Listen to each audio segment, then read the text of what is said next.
The president of Mexico has been on a tear, trashing Joe Biden, poking his finger in the eye of the United States. And I'm going to tell you where I think he may have a point. So Mexico's president, AMLO, is coming up towards the end of his term, and we have no doubt had plenty of criticism for him over the years. I mean, the guy is a few steps to the right of Karl Marx. And yet, he kept Mexico open during the pandemic. We held 2 Nomad Capitalist Live events in Mexico during that time. We couldn't have done it in a lot of other places. And he's been speaking out on some of the challenges that the U.S. is facing.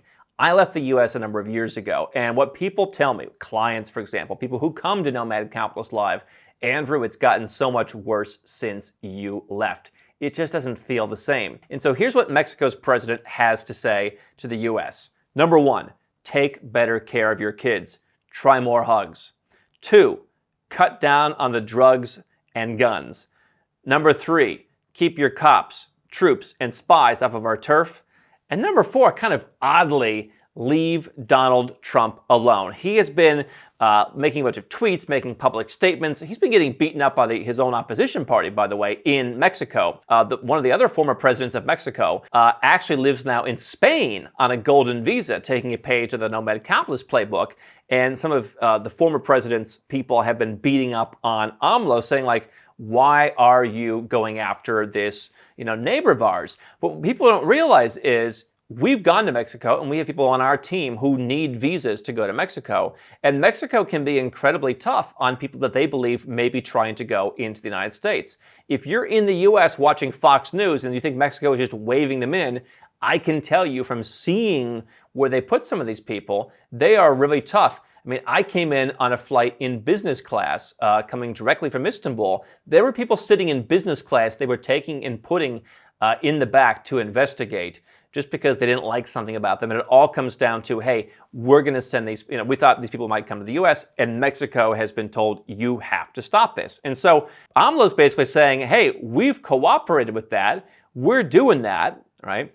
And yet, look at you guys. And this is exactly what I hear from people who have come to Nomad Capitalist. They're like, I want to live in a place where I can open the back door, my kids can go out and play, and I feel comfortable. There's parts of the U.S. and I think other Western countries where it's like illegal now to let your kids go outside in the front yard and play unattended. I mean, how is that a place to raise your kids? And people tell us, well, this Nomad Capitalist stuff is good if you're a single guy and you're on the prowl. And it's like, no. When I go to anywhere from Ireland to Georgia, even I think in Malaysia, there's like a different mindset of like, let your kids go out and play, like let them run around the neighborhood.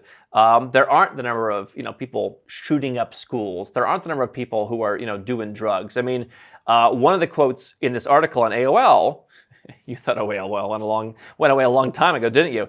Was they talked to a 51-year-old flower seller in Mexico City who said, why do we get, so picked on? He said, I'm glad that the president puts the gringos in their place, a little bit of animosity there. He said, it's not us who are the ones using all the drugs, And so I'm not going to comment on people using drugs or try and put all the blame on one particular place. But I am saying, what do you have in the U.S.? You have a culture where people are at each other's throats. It's increasingly unsafe. Your kids go to school, you don't even know what's happening. Not only what they're learning, but look at the number of shootings. You don't feel comfortable, letting the kids go out. Talking to a friend of mine the other day, he's like, we never go downtown. People offer us tickets to shows.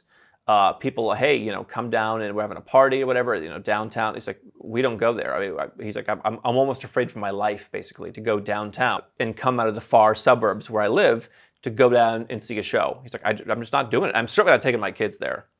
Meanwhile, you can still go to most cities in Europe, for example. You can certainly go to Kuala Lumpur, where this year's Nomad Capitalist Live is going to be held. I walk around all the time. I see kids walking around all the time. It's just a different culture. People are, hugging and kissing and taking care of their families. Families are tighter knit. And so I think that as you see this kind of breakdown of countries like the U.S. with the lack of safety, all that kind of stuff, if you want to recreate that more idyllic lifestyle, it's going to be harder there. Anything's possible.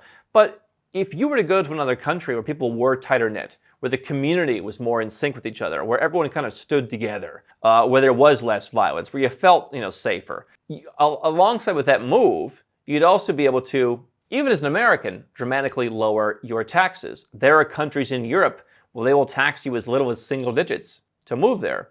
And that might work out very well for even Americans who have kind of this worldwide tax burden where you could dramatically lower your taxes by moving to another country.